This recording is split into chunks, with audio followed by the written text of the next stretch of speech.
Hello मेरे class 12th के बच्चों। नमस्कार। मैं हूं राजगीर गुरुजी से आपके लिए एक नया वीडियो लेकर आ गया हूं। और जैसा कि मुझे पता चल गया है कि क्लास 12th के जितने भी बच्चे हैं सबको एडमिट कार्ड मिल गया है, यानी बिहार बोर्ड ने शादी के कार्ड जारी कर दिए हैं। अब आप लोग तैयार हो जाइए अपनी बारात निकलवाने के लिए 2 तारीख से। तो चलिए उसी बारात में और 4 चांद लगा देंगे हम लोग, जब हम लोग इंग्लिश को और अच्छी तरह से पढ़ लेंगे तब। तो चलिए मैं आज आपके सामने लेकर के आया हूँ क्लास 12th के पोइट्री सेक्शन का chapter number 10, my grand mother house. My grand mother house क्यों, इस पर मैं क्यों वीडियो बनाया हूँ, इसलिए क्योंकि ये अकेली इंडियन पोइटस की पोइट्री है जिससे ज़्यादा से ज़्यादा क्वेश्चन आने के भी चांस है। इसके समरी भी पूछे जाते हैं। तो इसके ऑब्जेक्टिव पहले देखते हैं, समरी इसके बाद देख लेंगे। तो चलिए शुरू करते हैं। इसके ऑब्जेक्टिव्स जैसा कि आप देख सकते हो, हम लोग जो पढ़ेंगे वो है माय ग्रैंड मदर हाउस का ऑब्जेक्टिव क्वेश्चन। तो ऑब्जेक्टिव क्वेश्चन चलिए देखते हैं, शुरुआत करते हैं। सबसे पहला क्वेश्चन देखिए, dash spent her childhood days with her grand mother. कौन स्पेंट हर चाइल्डहुड यानी किसने बिताया अपने बचपन के दिन को अपने दादी माँ के घर में। दादी माँ के साथ, दादी माँ के घर में नहीं, दादी माँ के साथ किसने बिताया। तो किसने बिताया, तो वो थे कमला दास। कौन थे, कमला दास, जिन्होंने अपने दादी माँ के साथ अपना बचपन बिताया था। अगला question, how often I think of going there to peer through blind eyes of windows it is from. यानी ये लाइन जो है ये कहाँ से लिया गया है, लाइन, ये लाइन कहाँ से लिया गया बच्चों, ये लाइन कहाँ से लिया गया है, चलिए उसकी भी चर्चा कर लेते हैं कहाँ से लिया गया है। तो देखिए इसको मतलब समझिएगा, वहाँ तो नहीं समझ पाइएगा, यहाँ तो है ग्रैंड मदर चैप्टर से है तो आप समझ जाइएगा ग्रैंड मदर चैप्टर का है।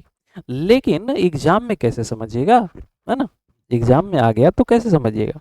तो एग्जाम में समझने के लिए आपको थोड़ा बहुत हिंदी आना चाहिए।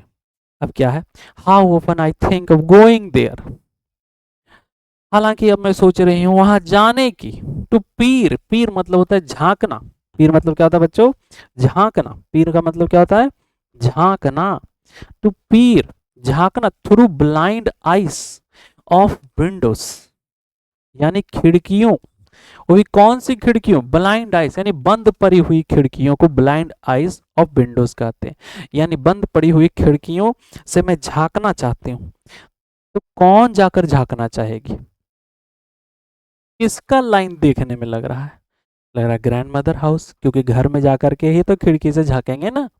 तो इसीलिए इसका सही जवाब होगा माय ग्रैंड मदर हाउस। अगला question, the grandmother house fail dash after her death, यानी दादी माँ का घर चला गया।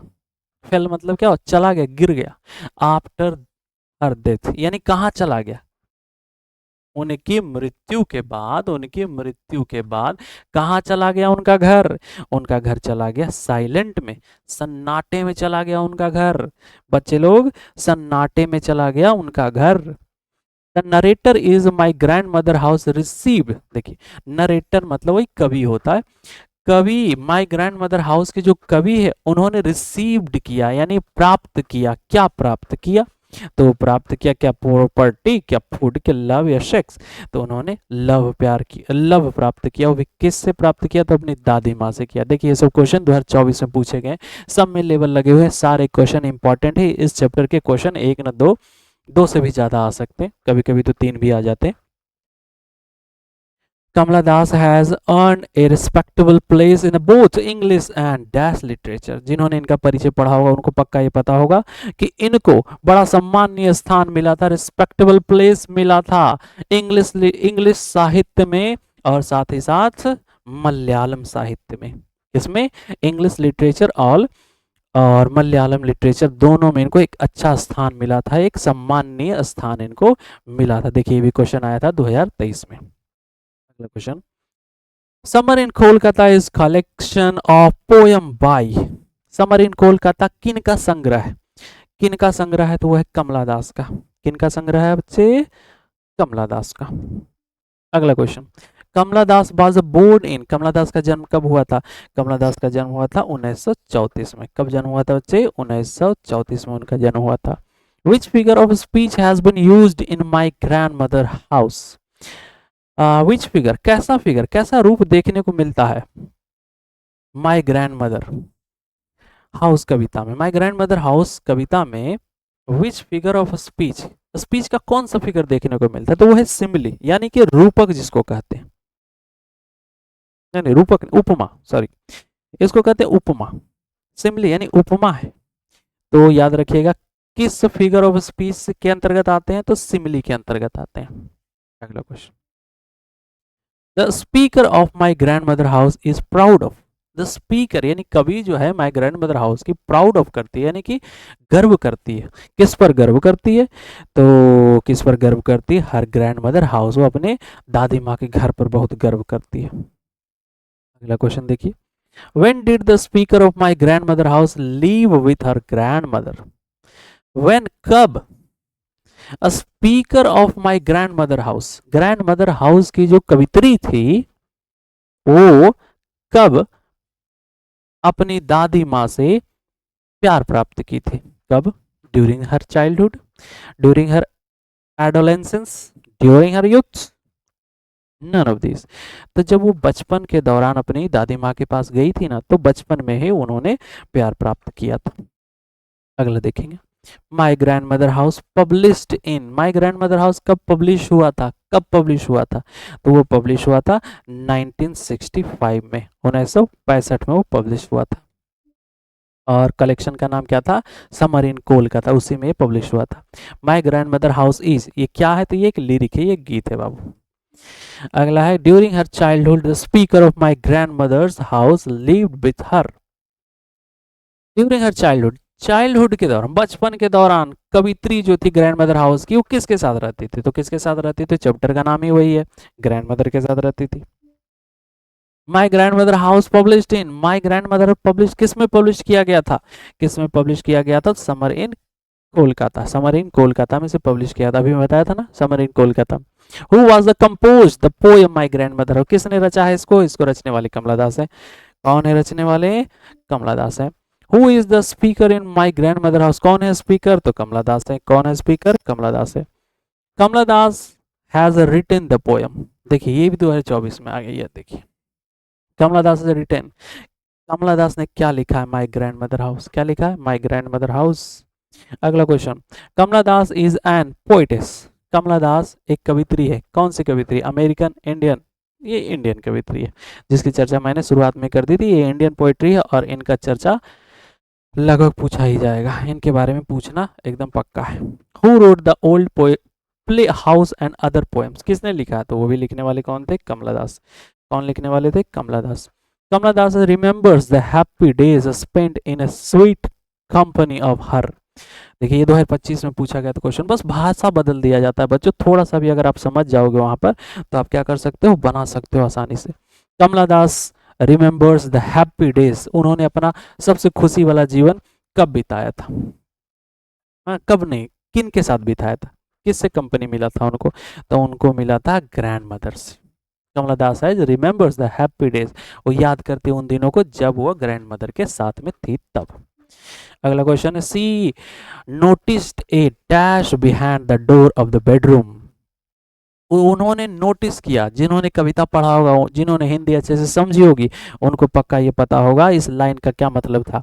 सी notice a dash behind the door of the bedroom, वो बेडरूम के दरवाजे के पीछे किसको नोटिस किया करती थी, किसको, किसकी गुर्राहट को सुनती थी, तो वो था डॉग, कुत्ते की गुर्राहट, उसके गुर्राने की आवाज उसे सुनाई देती थी। The house went into silence due to death of, उनका घर, जो घर था सन्नाटे में चला गया, सन्नाटे में खो गया, किसकी मृत्यु के बाद, दादी माँ की मृत्यु के बाद। तो दादी माँ क्या थी, दादी माँ एक औरत थी, यानी वोमेन के मरने के बाद, जैसा कि कविता के लाइन में लिखा हुआ है, उस औरत के मरने के बाद पूरा घर सन्नाटे में चला गया। My grandmother house is an dash poem by Kamala Das, देखिए my grandmother house is an dash poem of Kamala Das, कैसी पोयम है ये? बायोग्राफिकल है, ऑटोबायोग्राफिकल? तो ये ऑटोबायोग्राफिकल है क्योंकि वो खुद के बारे में बता रही है, तो खुद के बारे में ऑटोबायोग्राफिकल होता है। अगला देखेंगे, the poetess in the grandmother house begs at, जो कवित्री है ग्रैंड मदर हाउस की, वो बेग करती, बेग माने क्या होता है बच्चे? बेग मतलब होता है भीख मांगना, वो मांगती है, भीख नहीं मांगती, मतलब वो मांगती है। डोर, किसके दरवाजे पर जाकर? The poetess in grandmother house beg at door, किसके दरवाजे पर जाती है? तो स्ट्रेंजर्स के दरवाजे पे, यानी अजनबियों के दरवाजे पर जाती है और अपनी दादी माँ के जैसा प्रेम को प्राप्त करना चाहती है। तो बताइए आज के जमाने में कोई सच्चा प्रेम दे पाएगा? नहीं। जो दादी माँ से उन्हें मिला था उनके जैसा कोई प्रेम दे पाएगा? नहीं दे पाएगा। There is a house now far away where once I receive love is a form of the poem. देखिए ये लाइन कहाँ से लिया गया? ये लाइन लिया गया है माई ग्रैंड मदर हाउस से। कहाँ से लिया गया है? माई ग्रैंड मदर हाउस से लिया गया है। अब इसका मतलब भी समझ लेते क्या है, अगर आगे एग्जाम में तो क्या कीजिएगा। देयर इज अ हाउस, एक घर हुआ करता था, नाउ फार अवे, अब वो बहुत दूर है, where once I receive love, जहां मैंने एक बार प्रेम प्राप्त किया था, एक बार प्रेम प्राप्त किया था, वो घर बहुत दूर है। तो बहुत दूर है तो चलिए ग्रैंड मदर के पास। Behind my bedrooms door like a brooding dog is written, देखिए आ गया ना line, behind my bedroom door like a brooding dog is written. ये लाइन कहाँ से लिया गया बाबू? तो ये लाइन किसने लिखा है? ये कमला दास ने लिखा है।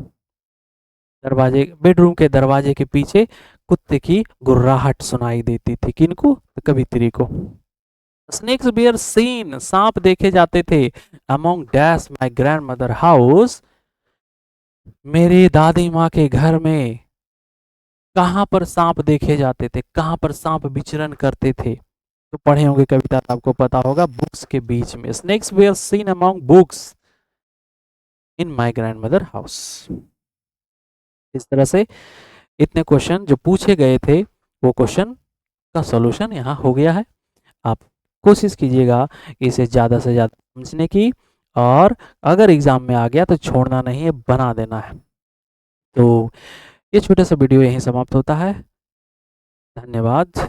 जय हिंद।